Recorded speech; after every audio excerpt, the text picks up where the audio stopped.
Well, Pac-12 Media Day is here in Las Vegas. Now, I am not there, but I do have some thoughts on what George Kliavkoff should be saying today. You are Locked On Pac-12, your daily podcast on the Pac-12 Conference. It's the Locked On Podcast Network, your team every day.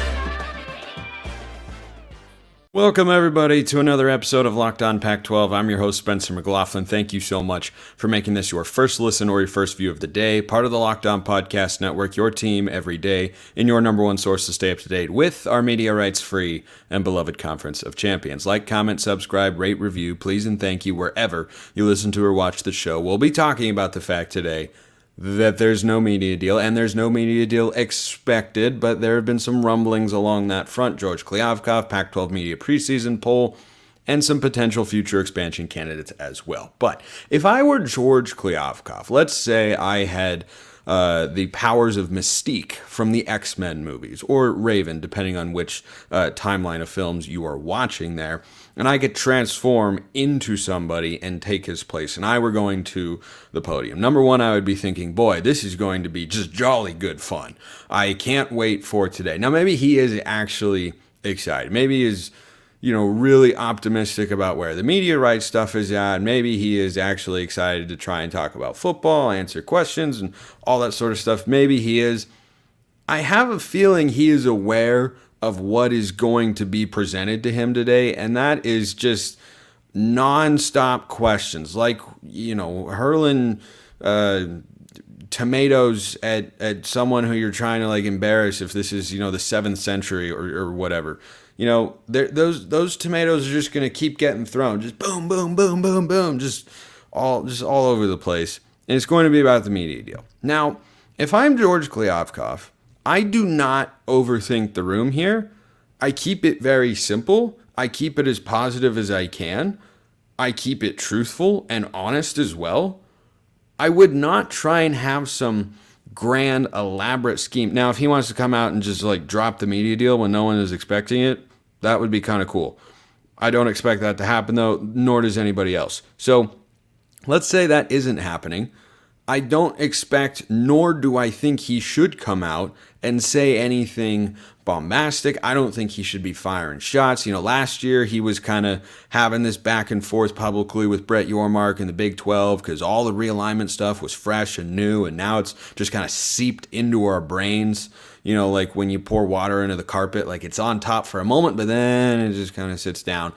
That's where we're at. We're in the latter stages of the water onto the carpet analogy, a staple in sports talk radio as far as I'm concerned, and podcasting, because that's what this is, of course. But anyway, so I would go out there if I were George Kliavkoff, and I'd say, I know you all want to know about our media rights situation. I didn't write out exactly what I'd say, but something along the lines of, I know you all want to know. We're working on a deal. We have been working on a deal for a long time. We are appreciative that the members of our conference have been patient. We want to have the best deal possible, and we are taking our time on that front, and we believe our members will be rewarded. We believe they will be content with the deal, and that the 10 members who have verbally committed to a grant of rights will stay with, right? You're kind of getting bored listening to me say that, and that's what George Kliavkoff should do. Because if you try to thread the needle, I think there's just a greater chance that you're going to miss than you're going to have a hit. And I've talked extensively here on the show how I feel like it's been a mistake for the Pac-12 to just not wade into the waters in, the public narrative surrounding their conference, save for a few sporadic comments from presidents and athletic directors over the last several months.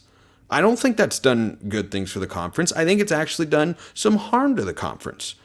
In a world in college sports where perception matters far more than it does at the professional level, the perception of the conference has taken a hit.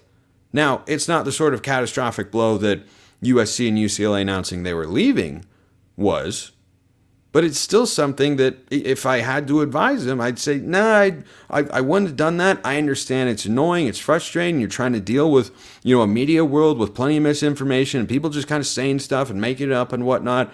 That's the world you live in, though. And you have to try and operate within that framework as best you can. I don't feel that they have done that.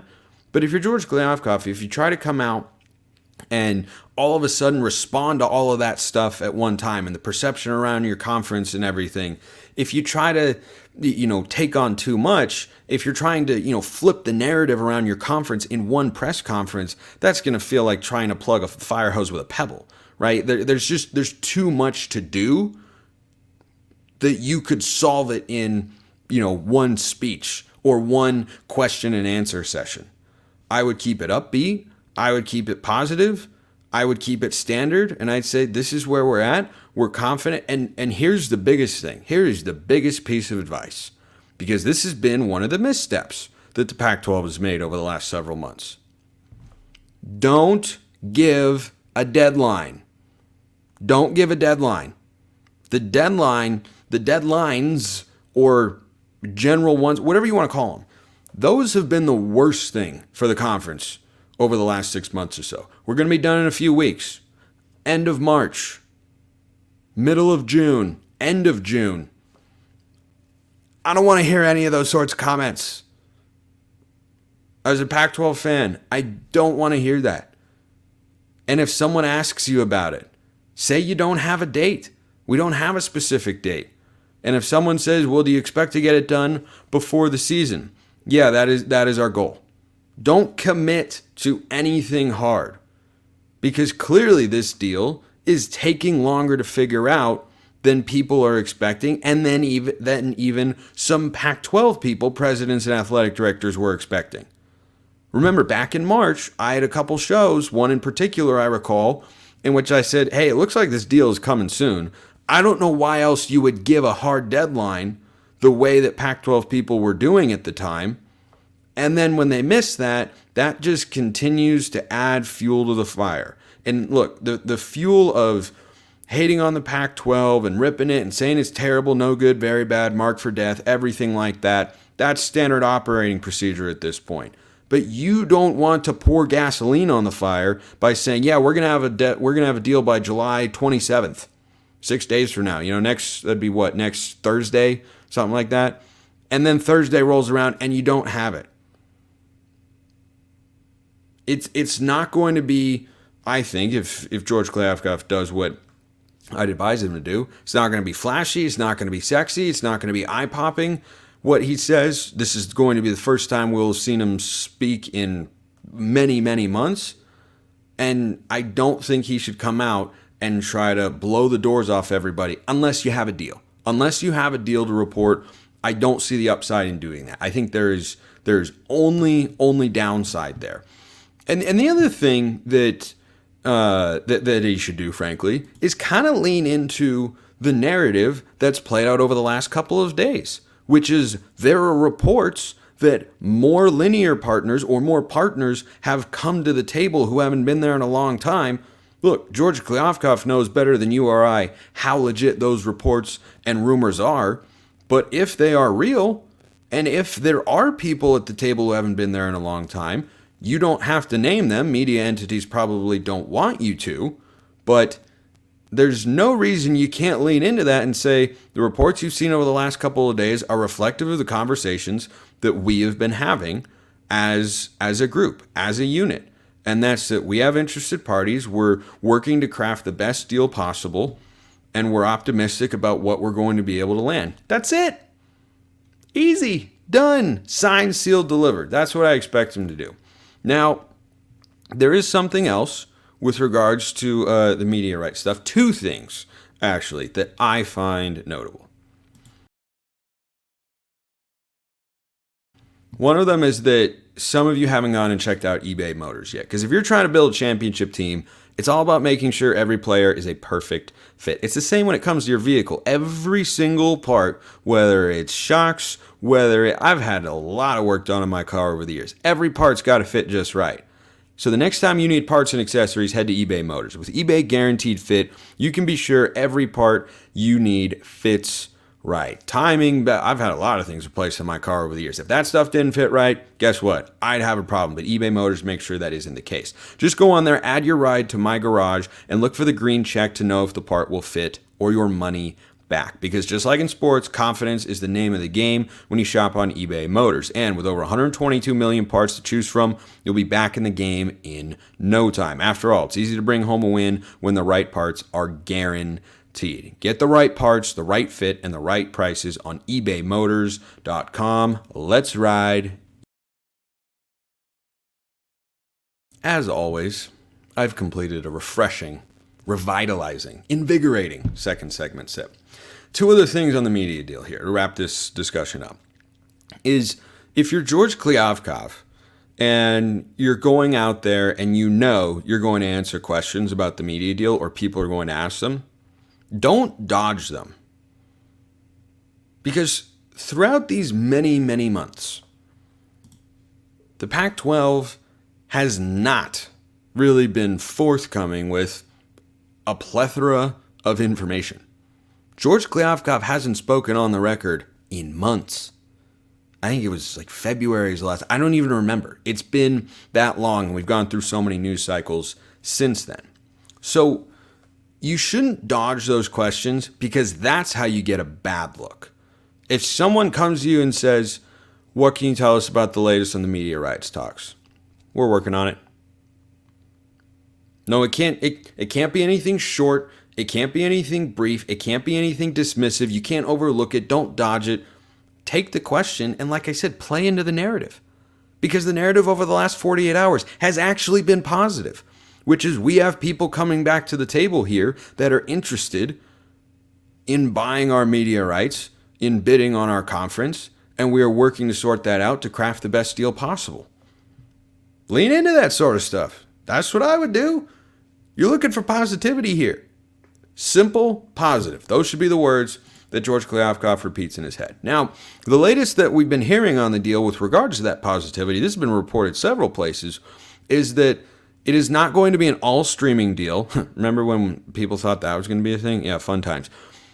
It's not going to be an all-streaming deal. At least that's the expectation right now, that there's one or more linear partners. There will be a streaming component. I've heard a lot more buzz about Apple over the last several months than Amazon. I would prefer Amazon, but I'm not entirely opposed to Apple. I have both. I just think Amazon gives you a larger subscriber base to deal with. But Apple's also getting into the sports world in a pretty significant way. And if the money's right, then that can be worth it. One or more linear partners, a streaming component.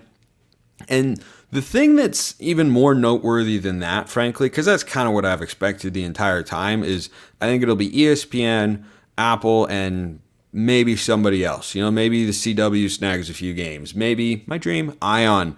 Ion is my dream. Snags a few games. Maybe it's some other cable partner we aren't talking about. You know, CBS could have a slot potentially. I don't know, right? I don't know what that's going to look like. But if it's one or more linear partners and a streaming component, then that's a pretty standard deal for the Pac, because the Pac-12 network has essentially been streaming, not entirely, but like basically, because not everybody can see it and such. So over the last, decade or so, 12, however many years it's been ESPN or the Pac or Fox or the Pac-12 network. So if you had ESPN, another cable partner, and Apple, that's just not that different of a deal, and then we'd see what the dollar figures are. But that's what I wanted to touch on here. There have been a number of quotes from Pac-12 sources. Nobody's gone on record saying this yet, but credible people have reported these quotes that being in the ballpark of or getting past the Big 12 is an expectation and such. But I keep seeing the ACC popping up more lately. I have no idea exactly I have half an idea of what to make of that, but not definitively. I see the ACC popping up more over the last couple weeks in the context of where do you expect the Pac-12 media deal to be? Yeah, in the ballpark of the Big 12 and the ACC. I've seen that on more than one occasion as a quote given to a reporter, and I think, wow, it was all about the Big 12 from January to June. Now all of a sudden the ACC is coming into the fold. Now the Big 12's average per school media rights payout under its next deal is $31.6 million. The ACC's average over its current deal is $36 million. If the Pac-12 were to land inside that range, I think that would be a win. If it landed in the ballpark of the Big 12, but just below at, say, 30 or 29 million, I think that's fine. If you surprise everyone, including myself, and get past the ACC, George Kliavkoff would deserve a lot of credit, because I don't think anybody's really expecting that. I just find it noteworthy that I keep seeing the ACC pop up, and I'm like, didn't really get the sense, media people have speculated about where the deal is going to be per school, and it's always fallen in like the 27 to 33 range on a per school payout basis. Suddenly the ACC is just getting tossed out there. I just think it's noteworthy. That's all. Just keep your eye on it. We'll see what happens, but I very much think those three conferences are going to be aligned on several fronts going forward. So let's get to the football part of today's show. The Pac-12 preseason media poll, of which I was not a voting member. Very, very hurtful, by the way. I mean, I'm not there, so they should have just known. They should have just known, obviously. George Kliavkoff and everybody in the Pac-12 should be watching and listening to the show.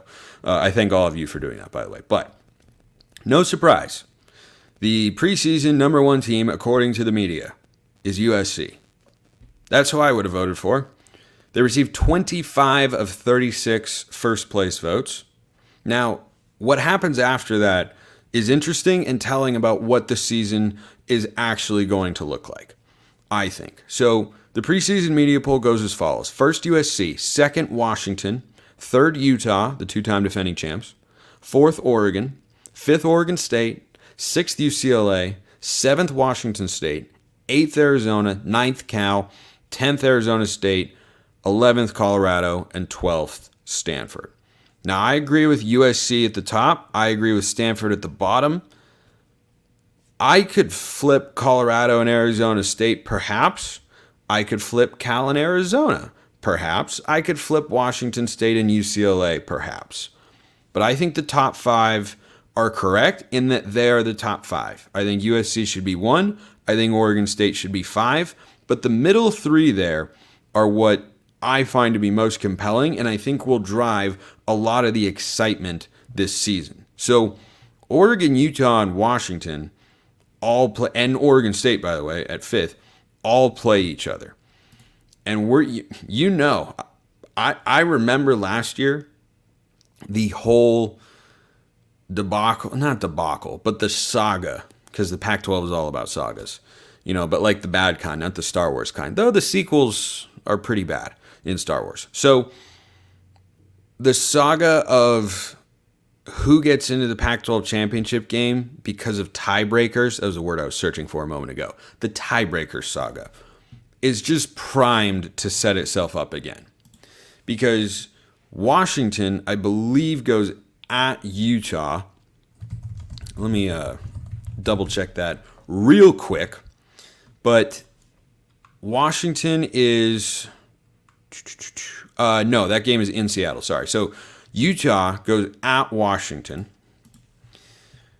Utah hosts Oregon. Utah goes at Oregon State. Oregon goes at Washington. Washington goes at Oregon State. Now, all these teams do not play USC. Washington does, Utah does, Oregon does, but Oregon State does not, which is how this can get really, really fun. Oregon State does play UCLA, but they miss USC in this final iteration of the Conference of Champions as we know it. But the other interesting component about those three teams is Washington is second in the preseason media poll, but they received the second most first place votes. So USC got 25, Washington got 4, Utah got 6, and Oregon got 1. And the way that I see this playing out, and I think it's why this season is going to be so wildly fun, is I think USC is the team to beat, and I could readily make the case for any of those next 3 teams or Oregon State. I don't see UCLA being in the mix here. I think the other teams are just too good. I could make the case for any of those teams getting to the Pac-12 championship game this year. And it's probably going to come down to what happens in the head-to-head matchups. Oregon, Utah, Washington. if not that I am down on the Beavs, but let's say it's those three. Whoever goes 2-1 or 3-0, or whoever goes 2-0 in those matchups, but then they play Oregon State too. And Oregon State's probably going to throw, a wrinkle in there since they play Utah, Oregon, and Washington. So I'll include Oregon State in there. So those four teams, right, who are trying to match up with USC in the Pac-12 championship game, barring a stumble,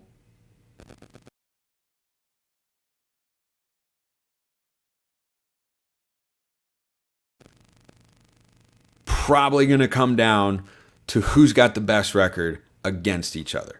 Now, if an Arizona, a Cal, a Washington State pulls an upset in there, then that can throw a wrench into things. But I think that those three teams, Washington, Utah, and Oregon, I think they're all really close. I think the Pac-12 media members tend to agree with me on that front. And yeah, it's Washington 2, Utah 3, Oregon 4. I don't think the gap between Utah and Washington in there is the same as the gap between USC and Washington in the eyes of media members. That'd just be my guess.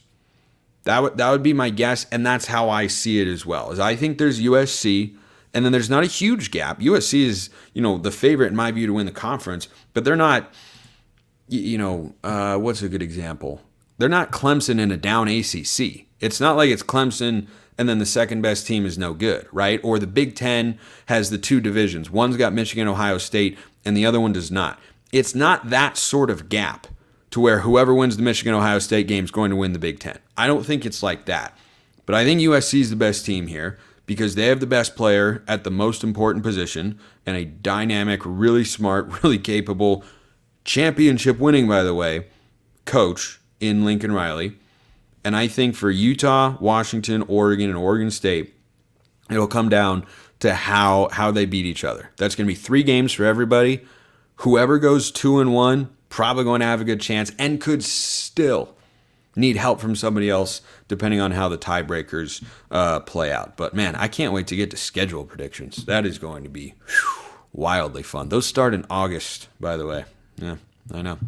I can't wait. You can't wait. We can't wait for that sort of stuff. Not sure exactly when in August, but I assure you we will definitely be getting there. So let's get to some mailbag stuff. YouTube comments or hit me up on Twitter at smalls_55 or at LO_Pac-12. Lots of mailbag questions in there. Trying to get through them as quickly as I can and as soon as they get sent in. But there are a lot of questions in there. But we also have a ways to go before the season starts. I will always answer your question. Nick sent in a question asking about a potential expansion target in Kent State. I will answer any and all questions here on the show. Always have, always will. I appreciate you tuning in. If you have a thought, let me know. I'm going to answer it. I'm going to give it the full run through. And I did. So here's what to know about Kent State. First of all, great mascot. It's hard to come up in 2023 with a unique mascot that nobody else has. They are the Golden Flashes. It's like a kind of bird, but their logo is cool. I like their color scheme. They're kind of navy blue and gold. I dig it. Their undergrad population is pretty low. It's not the biggest school in the world. It's about 20,000. That is higher than SMU, though, whose undergrad is around 12,000. They are an R1 institution. Noteworthy. That's the highest designation you can get for being a research school. They are not an AAU member. They compete in the MAC. If you've ever heard of the term Tuesday night MACtion in college football, this is what we are referring to.